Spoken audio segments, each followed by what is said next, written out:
Well, certainly one of the most endearing aspects of cruising is the ability to interact with wildlife in its natural habitat. Well, that sounds all well and good, doesn't it? Until it doesn't. Recently, a group of cruisers witnessed horror on the high seas, and I'm sure they will be changed. Plus, other cruise news. Cruise news and my views. Let's talk about it.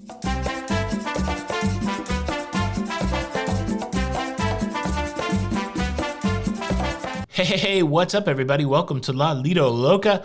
I am your host, Tony, here with the latest cruise news and views for your face. It is the 12th of July, 2023, and I've got some interesting stories for you. The final story of the day is pretty intense, and so if you have youngins watching the show with you, after we get past the jazz hands call to action, you may want to scoot them little boogers right out of the room, but let's ease into it. Easy like a Monday morning. Yeah, it's Wednesday. What's a good hump day song? Happy hump day, everybody. First cruise news story. Carnival Cruise Line is dropping some good news on its cruisers. For the longest time, they have offered free and discounted wines on the first and second night of sailings at their steakhouse, and now they are expanding that offering to other specialty restaurants. Starting on September the 1st, 2023, on the first embarkation night of every sailing, guests can receive a complimentary bottle of house wine for every 2 persons on the reservation, applicable not only at the steakhouse, but also at Rudy's Sea Grill, Il Viaggio, Gigi Asian Kitchen, I don't think I said Il Viaggio, Gigi's Asian Kitchen, and Cucina del Capitano. The offer is valid whether the reservations are pre-booked before the sailing or booked on board. It's a pretty nice change. It used to be 1 bottle per reservation, but now it's 1 bottle for every 2 guests. So if you as a couple partner up with another couple for a nice table of 4 at Cucina del Capitano, because you can't pronounce Il Viaggio, if that's what you're gonna do, have that chicken parm, then both of you couples can get yourself a bottle of wine. I do believe there is also a discount if you don't want the house wine, that you will get some sort of discount on a different wine if you want to get some Clos de Bois or something like that. Kendall Jackson Cabernet. Yeah, how about a J. Lore Merlot? Kind of in the mood for a glass of wine now, and I'm seeing red thinking about the last story coming up. Anyways, this is a nice thing coming out from Carnival Cruise Line. Do you usually do specialty dining on the first night? Have you taken advantage? We have. Have you taken advantage of this before? What do you think? Leave a comment below. Cruise news story number 2, an exciting cruise news story, possibly for nobody else but me. Norwegian Cruise Line has partnered with Starbucks. There are Starbucks coffee houses on Norwegian Cruise Line. And famously, Starbucks on land are known for a souvenir mug that they offer called the Been There Mugs. The Been There Mugs, Bean There Mugs. And these are mugs that are representative of the city that the Starbucks are in. This is one of the things that I collect to bring home to the lovely Jenny B. Try to pick up a Been There mug whenever I been there. And interestingly, this is an idea that's crossed my mind before. I'm not saying that Norwegian Cruise Line took my idea, because this idea is so obvious. I'm just excited that it's come to fruition. They're going to start making Been There mugs for Norwegian cruise ships. They're adding these 9 cruise ships so that collectors of these mugs can not only add locations, city locations, to their collection, but they can also add these cruise ships to their collection. I think this is makes a lot of sense, and I certainly know that on my next NCL Cruise, I'll be picking up a mug. I also have a cruise announcement that I shared on the live show last night, but hey, maybe everybody's not seen the live show, so I will share that cruise announcement here also. But first, let me get through one more cruise news story. MSC, do you know who that is? The Mediterranean Shipping Company. They have themselves a cruise company, and they are quickly becoming one of the largest cruise fleets in the world. And now their biggest challenge, of course, is how do you get people on all of those cruise ships?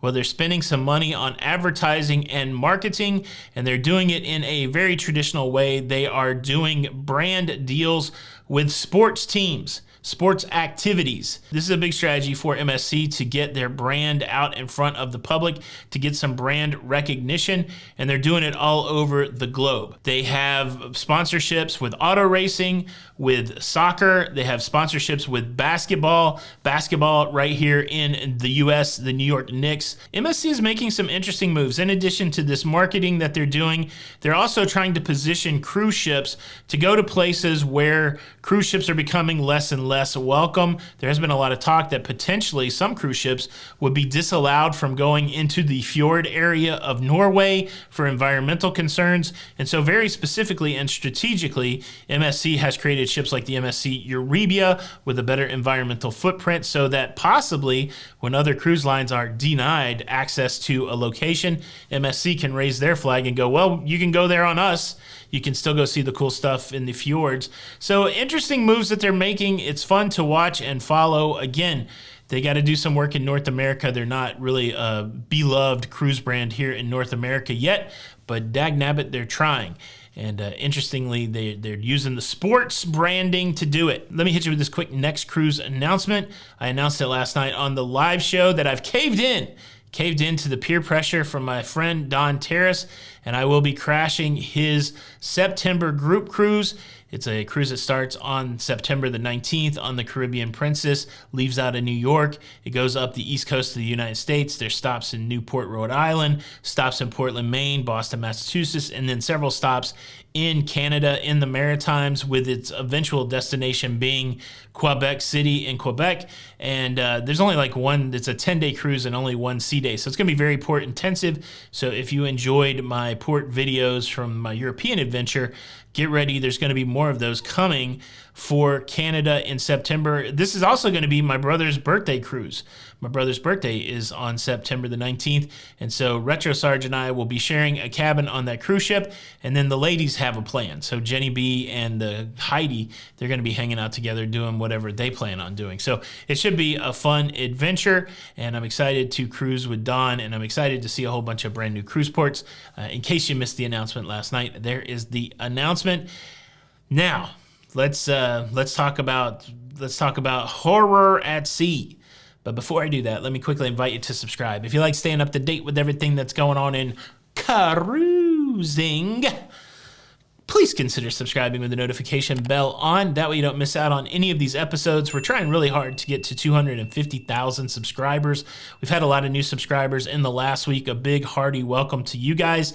If you could, tell a friend. If you're enjoying this content and you've never subscribed, please hit that subscribe button. We would much appreciate it. And yeah, thank you in advance. Okay, here's the story. Ambassador Cruise Line took their cruise ship, the Ambassador Ambition, to the Faroe Islands on Sunday and docked it right there at the dock. During its time in port, there was a massive dolphin hunt. This is a tradition of the Faroe Islands that dates back hundreds of years, but hunters, fishermen, seamen hunted down and, did away with 78 dolphins. And apparently this dolphin hunt occurred right in the full visibility of the passengers on the cruise ship. The Faroe Islands have been semi-autonomous since 1948. They're not a part of the European Union.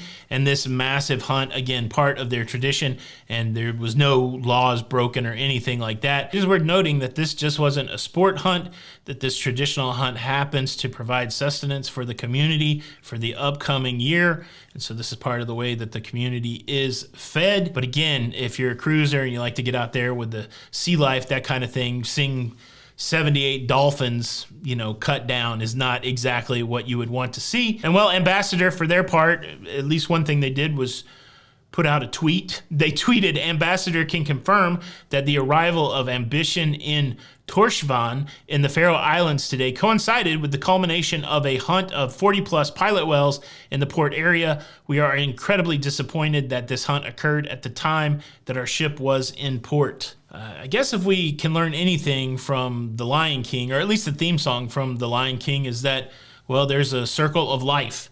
There is a food chain, and there are predators, and there are apex predators, and sometimes at the top of that food chain, those predators hunt. And well, that's seemingly what happened. But I think to a lot of people, it's pretty disturbing. What I do know for sure, or that I've heard, I haven't got verification from the cruise ship, orders for mahi-mahi were down that night. There wasn't a lot of orders for mahi-mahi. Now, mahi-mahi, a dolphin fish, called dolphin fish, not part of the dolphin family, but maybe it was close enough. People are like, man, I don't think I can pull the trigger on that. But yeah, would this be shocking to you? I think it would be shocking. I would try to look away. I mean, you have that option, right? Like as soon as you realize what was going down, you could turn away. But wow, that was unexpected. But what do you think? Leave a comment below. Thanks so much for checking out the show today. I sure hope you enjoyed it. You can show that you enjoyed it by clicking the like button. And unfortunately, if you don't hit the like button, I will be forced to punish you. And your punishment will be this: on your very next cruise to the Faroe Islands, mysteriously, your dolphin swim encounter will be canceled. It's the circle of life.